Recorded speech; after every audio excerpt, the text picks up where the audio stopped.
शहरी नक्षलवादाच्या नावाखाली राज्य सरकारनं जनसुरक्षा कायदा बहुमताच्या जोरावर संमत केलाय। या कायद्यामधील तरतुदी लोकशाही प्रणालीच्या विरुद्ध असल्यामुळे सर्वसामान्य नागरिकांच्या स्वातंत्र्याची आणि नागरी हक्कांची पायमल्ली होणार आहे। याच्या निषेधार्थ महाराष्ट्र प्रदेश काँग्रेस कमिटीच्या आदेशानुसार ठाणे काँग्रेसच्या वतीनं जिल्हाधिकारी कार्यालयासमोर काळ्या फिती लावून निदर्शनं करत राज्य सरकार विरोधात जोरदार घोषणाबाजी करण्यात आली। यावेळी हा कायदा मागे घेण्याच्या मागणीचं निवेदनही जिल्हाधिकाऱ्यांना देण्यात आले। विधिमंडळात चर्चा टाळून फक्त बहुमताच्या बळावर सरकारनं हा कायदा मंजूर केलाय। या कायद्यानुसार सरकारला कोणतेही सामाजिक आंदोलन देशविरोधी ठरवून कार्यकर्त्यांना तुरुंगात टाकण्याचे अधिकार मिळतात। सामाजिक आंदोलनाचा गळा घोटण्यासाठी सरकार या कायद्याचा वापर करणार असल्याची शक्यता ठाणे काँग्रेसचे अध्यक्ष विक्रांत चव्हाण यांनी व्यक्त केली आहे। जनतेचा अभिव्यक्ती स्वातंत्र्यावर गदा आणणारा, सामाजिक आंदोलनांचा गळा घोटणारा हा कायदा असून सरकारचा डाव आम्ही कधीही यशस्वी होऊ देणार नसल्याचं त्यांनी सांगितलं। यावेळी ठाणे काँग्रेसचे अध्यक्ष विक्रांत चव्हाण, मुख्य प्रवक्ते राहुल पिंगळे, भालचंद्र महाडिक, महेंद्र म्हात्रे, हिंदुराव गळवे, निशिकांत कोळी आणि पदाधिकारी आणि कार्यकर्ते मोठ्या संख्येनं उपस्थित होते। देशामध्ये अनेक प्रश्न असताना गरिबीचा प्रश्न, महागाईचा प्रश्न, भ्रष्टाचाराचा प्रश्न, या देशामध्ये शिक्षणाचा प्रश्न, या देशामध्ये औद्योगिकरणाचा प्रश्न, या देशामध्ये रोजगाराचा प्रश्न, या प्रश्नावरती सातत्याने राहुल गांधी आणि इंडिया आघाडी आवाज उठवत असल्याने देशामध्ये सर्वच राज्यांमध्ये बिगर भाजप सरकार असेल त्या ठिकाणी इतर कार्यकर्ते आवाज, इतर पक्षाची संघटना, इतर पक्षाचे कार्यकर्ते आवाज उठवत असल्यामुळे जनसुरक्षा कायदा हा मोदी सरकारने आणलाय। या जनसुरक्षा कायद्यामधून अशा प्रकारची तरतूद केली गेली आहे की तुम्ही सरकारच्या विरोधात बोललात, सरकारच्या विरोधात आंदोलन केलात तर तुमच्यावरती मोठ्या कलमांतर्गत गुन्हे दाखल होतील व तुम्हाला जेलमध्ये डांबलं जाईल। आम्ही या जनसुरक्षा कायद्याच्या विरोधातल्या आंदोलनाच्या द्वारे मोदींना आवाहन करतो, असे कितीही तुम्ही कायदे आणले आणि असे किती गळचेपी करायचा प्रयत्न केला, काँग्रेसने पूर्वी स्वातंत्र्याची लढाई लढली, आता सुद्धा काँग्रेस तुम्हाला घालवल्याशिवाय राहणार नाही। आमचे राहुल गांधी संपूर्ण देशभरात आवाज उठवतायत, संसदेत आवाज उठवतायत आणि म्हणून राहुल गांधींना साथ देण्यासाठी हा जनसुरक्षा कायद्याचं आंदोलन आम्ही ते छेडलेलं आहे। आमचं आंदोलन वास्तविक बाबासाहेब आंबेडकरांच्या पुतळ्याजवळ होतं, परंतु पोलिसांनी सांगितलं की इकडे आंदोलन घ्या, पुढचं आंदोलन आमचं बाबासाहेब आंबेडकरांच्या पुतळ्याजवळच असेल। बाबासाहेबांनी केलेलं संविधान, बाबासाहेबांनी लिहिलेलं संविधान, काँग्रेसने लिहिलेलं संविधान हे कधी पुसून काँग्रेसची जनता देणार नाही, या देशातील जनता देणार नाही आणि लोकशाही ही कधीही संपणार नाही। लोकशाही ही तुमच्या हुकुमशाहीच्या विरोधात उभा राहील आणि मोदी अमित शाह सरकार घालवल्याशिवाय काँग्रेस गप्प बसणार नाही।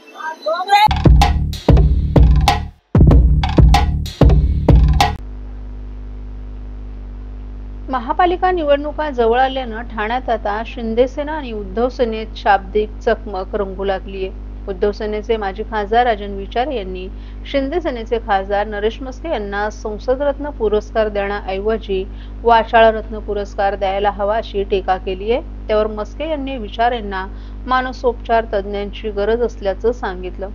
कोपरी पुलाचं काम सुरू असल्यानं विचारे यांनी त्याची सोमवारी पाहणी केली। मस्के यांना खासदार म्हणून करायच्या कामाची माहिती देण्याची गरज असल्याचं त्यांनी सांगितलं।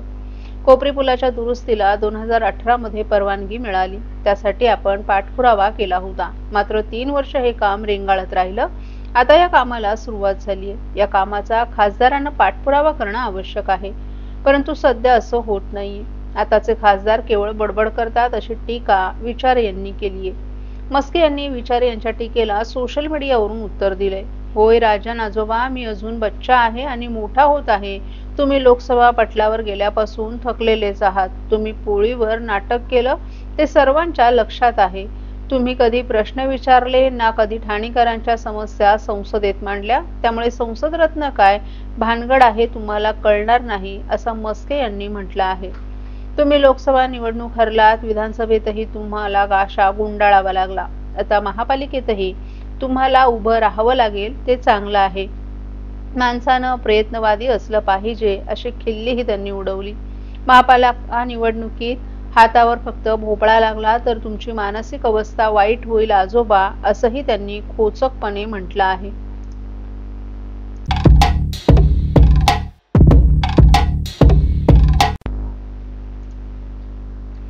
नूतनीकरणासाठी गेल्या अनेक महिन्यांपासून बंद असलेल्या ठाणे महापालिकेच्या राम गणेश गडकरी रंगायतांचा पडदा स्वातंत्र्यदिनी उघडण्याची चिन्ह आहेत.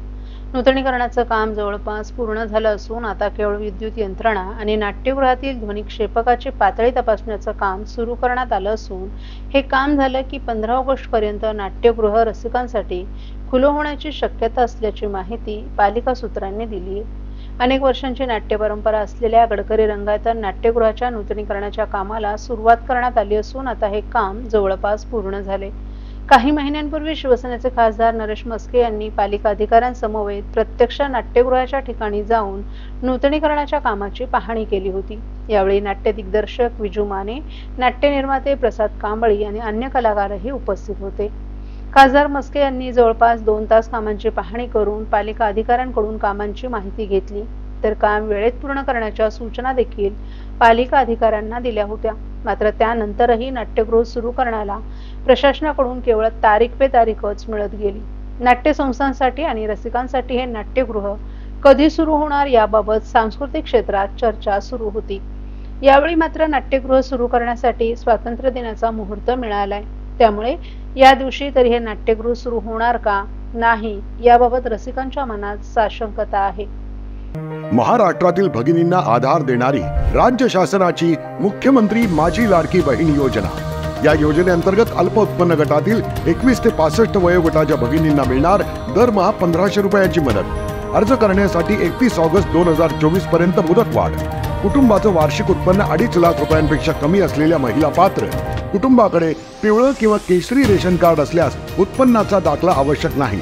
पांढरं रेशन कार्ड असेल किंवा रेशन कार्ड नसेल तर कुटुंबाचं वार्षिक उत्पन्न 2.5 लाखांपेक्षा कमी असल्याचा दाखला आवश्यक. योजनेसाठीचा ऑनलाईन अर्ज नारी शक्ती दूत ॲपवरून किंवा पोर्टलवर भरता येईल. ज्या भगिनींना ऑनलाईन अर्ज भरता येत नसेल त्यांच्यासाठी अंगणवाडी, ग्रामपंचायत, वॉर्ड ऑफिस, सेतू सुविधा केंद्रामध्ये किंवा आशाताई बचत गटाच्या CRP यांची मदत उपलब्ध. आता आपल्याला अभिमानानं म्हणता येईल, सुखी आणि सुरक्षित आहे माझी लाडकी बहीण.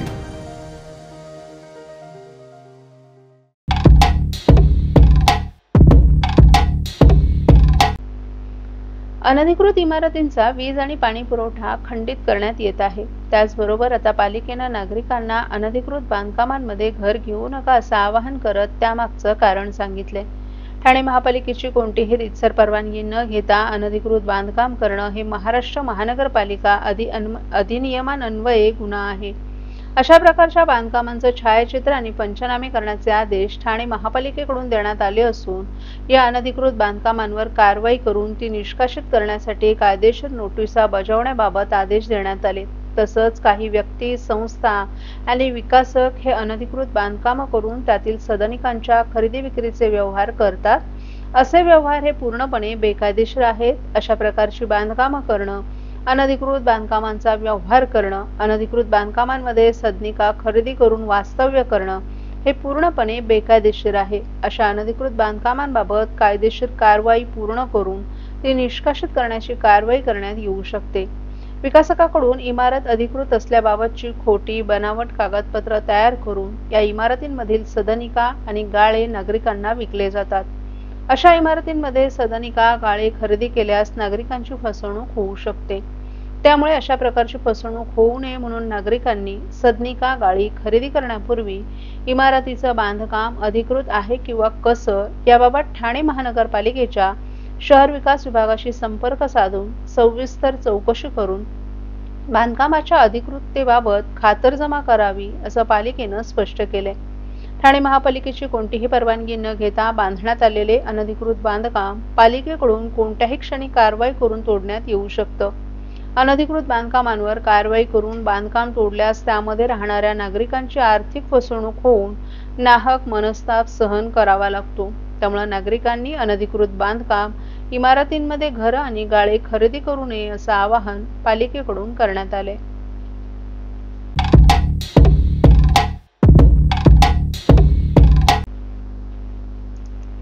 ठाणे सिव्हिल रुग्णालयात मोतीबिंदू मुक्त महाराष्ट्र या विशेष मोहिमेचं आयोजन करण्यात आलं आहे. या उपक्रमांतर्गत डोळ्यांशी संबंधित समस्यांसाठी विशेषतः मोतीबिंदू झालेल्या रुग्णांची मोफत तपासणी आणि आवश्यकतेनुसार मोफत शस्त्रक्रिया करण्यात येत आहे.